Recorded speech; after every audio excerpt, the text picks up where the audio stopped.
then to the bigger guys like King Crimson and Genesis and whoever else you want, which is great. The bass is silent, and some other guy has the rhythmic continuum. Mm-hmm. So like Robert Fripp, often. Bill Bruford was never a mainstream drummer. He didn't scream on stage, didn't smash his drum kit in moments of ecstasy, nor did he leave behind rebellious photographs that became symbols of an era. But if you ask any fan of progressive rock or jazz about the drummer they respect the most, Bruford's name is sure to come up, spoken with a mix of admiration and reverence. As a founding force behind the early days of Yes, a key player in King Crimson's boldest albums, and an artist who gradually distanced himself from all conventions to pursue music as a form of philosophy, Bill Bruford wasn't just a drummer. He was an architect of rhythm, an artist of complexity, logic, and silence. What makes someone so reserved, so introverted, who refused all reunion tours and avoided the spotlight, capable of shaping an entire generation of drummers who came after him? How did a drum kit, often seen as just a background instrument, become his language to speak about the world, about himself, and about the freedom of creation? Bill Bruford's journey contains no scandals, no shocking detours, but one thing remains undeniable. He is living proof that it is possible to pursue art in its purest form, to a degree that almost defies belief. Early life. Bill Bruford was born on May 17, 1949, in the town of Sevenoaks, Kent, a peaceful suburb in the southeast of England. His family was middle class. His father, an executive in the pharmaceutical industry, his mother, a full-time homemaker. In the eyes of neighbors and friends, the Brufords were the ideal post-war British household, orderly, moral, and with no room for anything eccentric, like playing the drums. From an early age, Bill was different from other children. While his peers rushed outside to play football, the blonde-haired boy would spend hours tapping rhythms on the dinner table, chair legs, even window panes, any surface that could produce a sound. At 13, he begged his parents for a drum set, but all he got was an old snare drum and a pair of wooden sticks. No cymbals, no pedal, nothing else. Yet instead of being discouraged, he began practicing with extraordinary intensity. Each stroke, each movement refined as if it were the only way he had to communicate with the world. The most profound influence in Bruford's childhood came from late-night American jazz radio programs he would secretly tune into. At that time, drummers like Max Roach, Joe Morello, and Art Blakey were more than idols. They were a window into a world filled with rhythm, freedom, and color. Unlike rock, which was on the rise in Britain, jazz, to Bruford, was an art of thought, a place where music was constructed like a sophisticated architecture. But that difference also made him an outsider. While attending the prestigious Tonbridge School, Bruford didn't play sports, disliked parties, and always carried drumsticks. He tapped on walls, on books, and was frequently mocked by classmates as the guy obsessed with tapping. In an environment where conformity was the norm, Bruford chose to stand apart, not out of rebellion, but simply because he couldn't live any other way. It was in that isolation that Bill Bruford began to shape his artistic identity.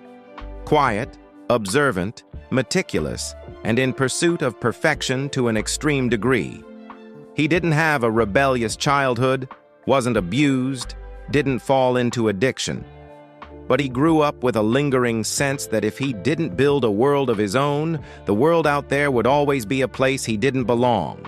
And that world, unexpectedly, was built from rhythms no one else seemed to notice. Starting out with Yes. In 1968, as England was awash in the sounds of the Beatles, The Who, and the psychedelic rock wave, a 19-year-old named Bill Bruford joined a fledgling band called Mabel Greer's Toy Shop.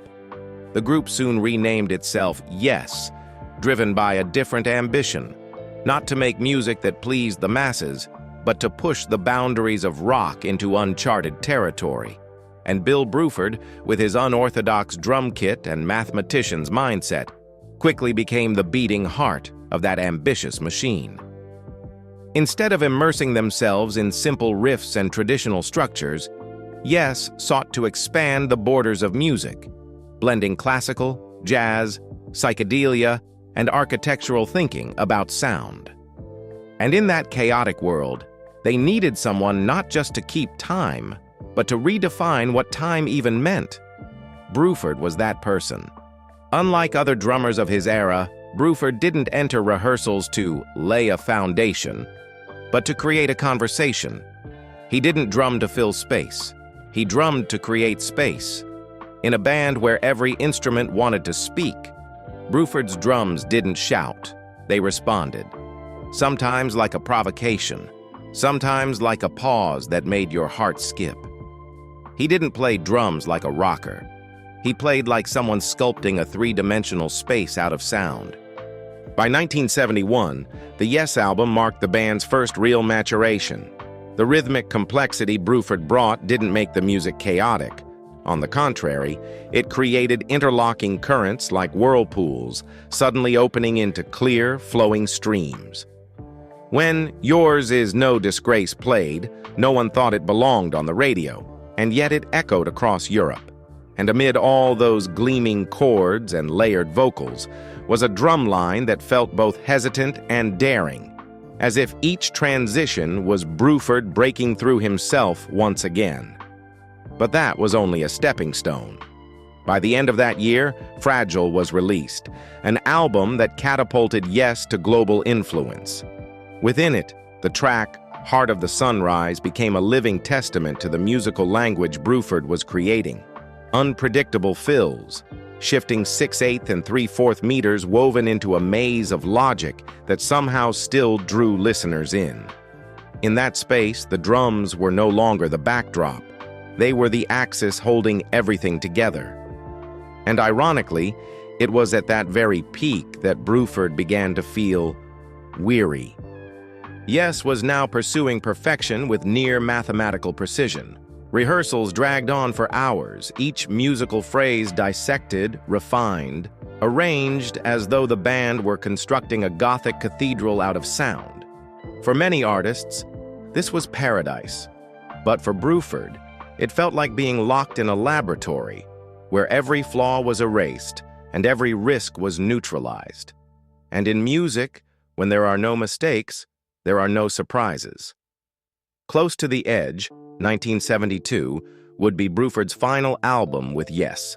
For many, it is the pinnacle of progressive rock, a symphonic masterpiece with every second calibrated like a Swiss watch. But for Bruford, it was the closing statement. When the final mix was done, he walked away, quietly, decisively, just before the global tour, leaving both the band and its fans in disbelief. There was no bitterness, no falling out, just a young drummer having reached a summit, realizing he needed a different peak. One where music theory didn't cage emotion, where mistakes were allowed to breathe, and where people played as if the world were about to end. Post-Yes career. Bill Bruford once said he didn't leave Yes out of dislike, but because he already knew everything. He knew how the show would start, how it would end, and even when the audience would applaud. For someone who saw music as a journey of discovery, that was a kind of sweet death. So instead of stepping on stage for the Close to the Edge tour, Bruford packed up his drumsticks and dove into the opposite, the deliberate chaos that was King Crimson. Joining Crimson in 1972 at the invitation of Robert Fripp, Bruford was immediately thrown into a world where nothing was guaranteed. Rehearsals had no structure, compositions had no fixed form. Performances, by his own account, were like walking a tightrope over a canyon with no safety net. But that was exactly what brought him back to life. On Larks's Tongues and Aspic, the drums were no longer the firm foundation audiences clung to. They became part of the storm, at times as soft as fingernails on a wine glass, then suddenly crashing in like unexpected thunder. Unpredictable rhythms, transitions that seemed illogical, yet always within control. At this stage, Bruford didn't just play drums, he conversed with Fripp's instrument and the others, in a way rarely seen. On Starless and Bible Black, and especially Red, his explosive fills, like waterfalls suddenly dammed and then released, were proof of a musician who not only mastered technique, but deeply understood the nature of musical tension. One story is often told among Crimson fans. During a recording session, Fripp, famously a perfectionist, quietly removed some of the cymbals from Bruford's kit during a break. When Bruford returned and asked why, Fripp simply said, "They're too loud." Without complaint, Bruford played with what was left. That unspoken understanding of volume, space, and minimalism shaped both Crimson's aesthetic and Bruford's philosophy in the years to come. When Crimson disbanded temporarily in 1974, Bruford didn't take a break. In 1976, he was invited to play live drums for Genesis on their A Trick of the Tail tour, after Phil Collins took over lead vocals from Peter Gabriel. It was a rare experience, playing in a massive rock band, performing nightly to tens of thousands, but as an outsider. He didn't write the music, didn't share deep emotional ties. He simply stepped in, kept everything precise, and stepped away. To him, music wasn't a job, it was a conversation. And if there was nothing to say, it was better to remain silent. After Genesis, he formed his own band, Bruford, a jazz fusion project alongside top-tier musicians like Alan Holdsworth, Dave Stewart, and Jeff Berlin. Albums like Feels Good to Me, 1977, and One of a Kind, 1979, were technical tsunamis, complex, demanding, and uncompromising. Every note was calculated to the millisecond, yet never lifeless. While not commercially successful, Bruford became a living textbook for future generations of drummers. Gavin Harrison and Mike Portnoy both cite these albums as foundational. In 1981, Bruford returned for King Crimson's second incarnation. A new Crimson, sharper, more technological, more geometric. Discipline was born in an era dominated by synths, delays, and sequencers, but Bruford, always inclined toward acoustic playing, wasn't swallowed up. Instead, he pioneered a drumming style that interwove odd meters with steady pulses, creating an invisible but unshakable foundation for tracks like Frame by Frame and Thela Hun Ginjit. This was no longer the Bruford of the 70s. This was a mature artist with nothing left to prove, quietly steering a machine running too fast for anyone else to touch. After his final period with Crimson, 1994 to 1997, Bruford stepped into entirely different territory, earthworks. This was no longer rock nor fusion, but modern jazz, improvisational, and at times even anti-structural. With Earthworks, he recruited young, talented European musicians, giving them space to shine while he stepped back as the rhythmic anchor. No stage lights, no effects, just raw sound, living and dying with each performance. Albums like Earthworks, Stamping Ground, and Apart and Yet Apart weren't just evidence of evolution. They were declarations that Bruford never stopped learning and never stopped believing that music must either change or die. From Yes to King Crimson, from Genesis to the Tale of Removed Cymbals, from intricate fusion to pure jazz, Bruford's journey was never a straight line. But that's what made it unique. He never allowed any band, genre, or era to define him. Over a career spanning nearly 40 years, Bill Bruford never tried to stand out. He only tried to be honest, and because of that, he never faded into the background. Personal life.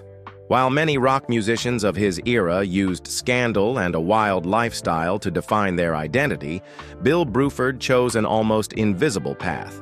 He didn't party, never feuded with anyone in the press, had no known romantic scandals, and for over 40 years managed to stay completely out of the tabloid spotlight. Strangely enough, it was that very silence that made him stand out even more. From his earliest days with Yes, Bruford was known as quiet, cautious, and almost antisocial.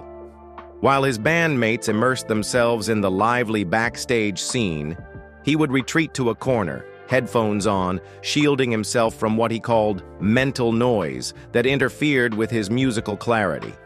To many, this seemed eccentric, cold, even arrogant. But a closer look reveals a man living with such intense inner focus that the outside world often felt like a burden. Drummers are usually associated with instinct, raw energy, and physicality. But Bruford was the opposite. He played like a mathematician. Every accent had a purpose. Every silence carried intention. That precision didn't just come from skill, but from an extremely disciplined lifestyle. He rose early, practiced regularly, and at one point even documented his hand exercises in detail, as if conducting a physics experiment.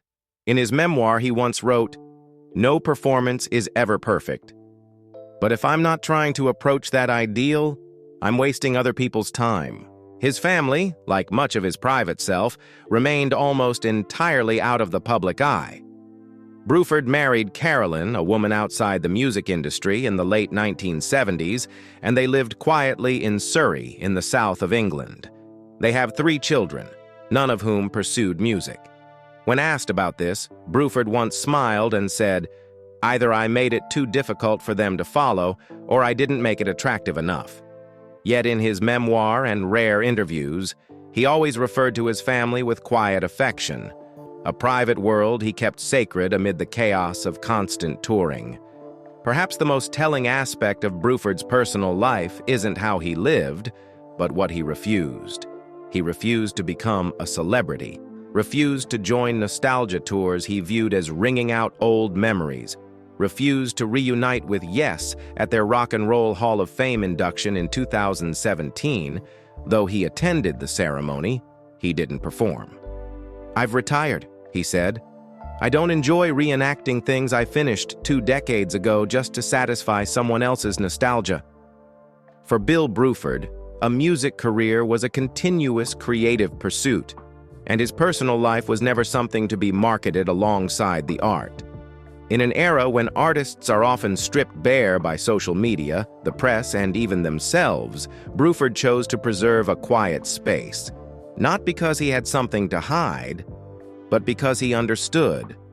Some things grow deeper the more silent they remain. Legacy and influence. In the world of progressive rock, where guitars usually take on the role of storyteller and lead vocals are seen as the soul of a band, Bill Bruford did the unexpected. He elevated the drums, long relegated to the background, into a vehicle for thought, invention, and even philosophy.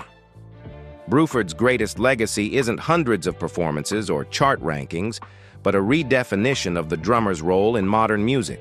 He didn't play drums to lead others. He played to challenge them.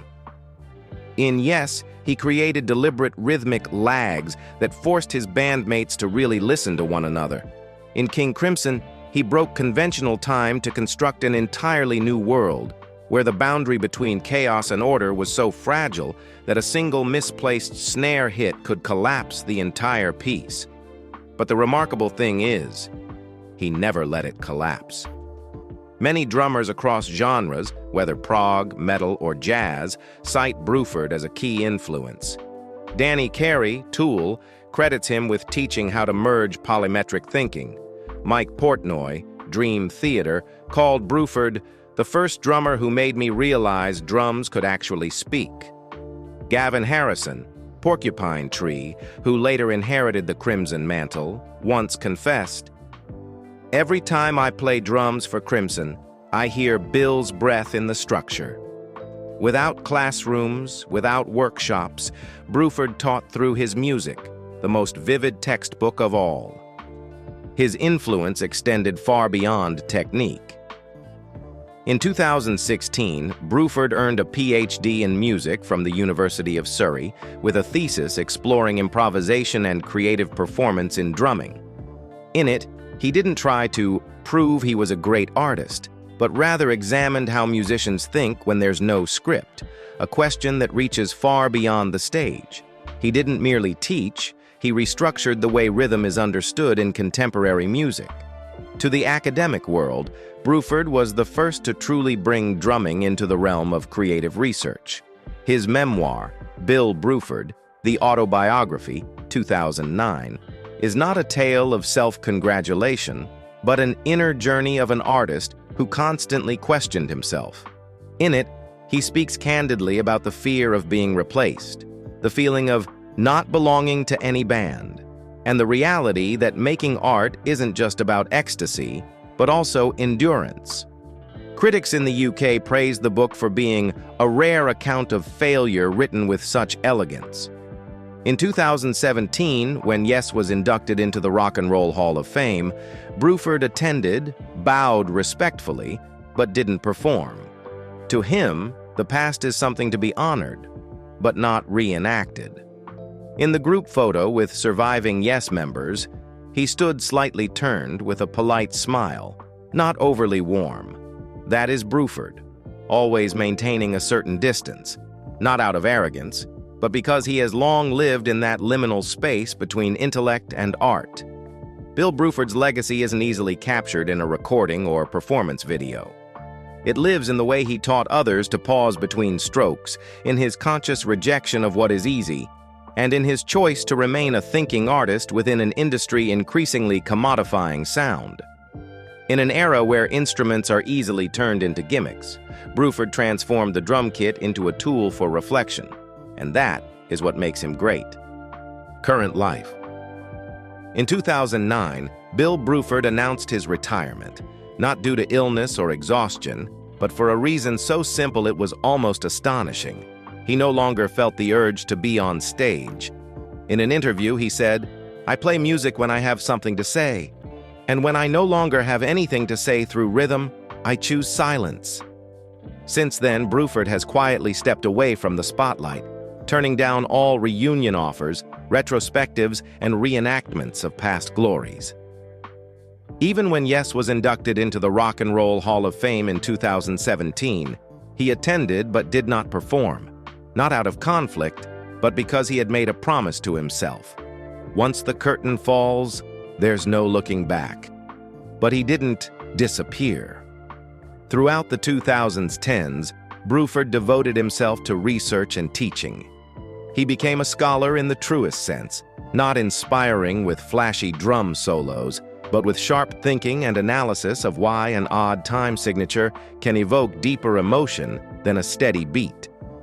In 2016, he successfully defended his PhD at the University of Surrey, exploring the process of real-time creativity in drumming, a subject that had rarely been approached with academic seriousness before. In the world of rock, few have ventured to such depths. In academia, even fewer have used drumsticks to explain theories of creation. Bruford now lives with his wife in a quiet town in southern England. His children are grown, none of whom pursued music, a fact he accepts without regret. "I think they saw enough pressure and isolation to understand this path isn't for everyone," he once shared. Remarkably, after 13 years of complete withdrawal, Bruford made a surprise return to the stage in 2022 for a few small shows with the Pete Roth Trio, a close-knit jazz group without big lights or VIP tickets. He didn't present himself as a legend, just a retired drummer sitting behind the kit, quietly conversing with the music. His return caught critics off guard, but he quickly stepped back again after just a few performances. In 2023, he agreed to participate in a tribute concert for John Wetton, his longtime friend and former bandmate from the 70s. Appearing in a solemn atmosphere, Bruford played only a small part. Each strike of the drum felt like a farewell. The hall fell silent as he laid down his sticks. No cheers, no demand for a solo. Just presence, measured, restrained, yet resonating louder than any beat. Though no longer under the stage lights each night, Bruford remains a recurring figure in every conference, classroom, and article on rhythmic thought. He continues to advise on research projects, writes forewords for music books, and occasionally appears in videos analyzing drumming techniques, with a calm, humble, but always razor-sharp demeanor. In a world where every artist seems to be shouting to avoid being forgotten, Bill Bruford has chosen silence as his final statement. And strangely enough, it's that very silence that has made people listen to him more than ever before. Some artists become legends by standing at the center of the spotlight. But then there are those like Bill Bruford, who choose to stand at the edges, observing, measuring, and quietly building the very stage on which others shine. He never needed applause, sold-out shows, or a hit single to prove his worth.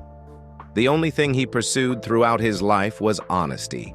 In every drum beat, every creative choice, every decision to walk away from things others would spend a lifetime trying to hold on to. Bruford never set out to leave a mark, but his unwavering consistency in both lifestyle and artistic thinking made him a standard. In a world where talent is often drowned out by noise and commercial pressure, he remains a reminder that there is still space for silence, for reflection, for the courage to say no. What is most admirable about Bruford isn't what he played, but what he refused to play. Not everyone has the courage to change direction when everything seems to be going right. Not everyone dares to step away from history to define themselves on their own terms. And not everyone can accept that some pieces of music are meant to be played only once, then left behind. He didn't come to music to be remembered, and yet somehow it is that very indifference that has made him unforgettable.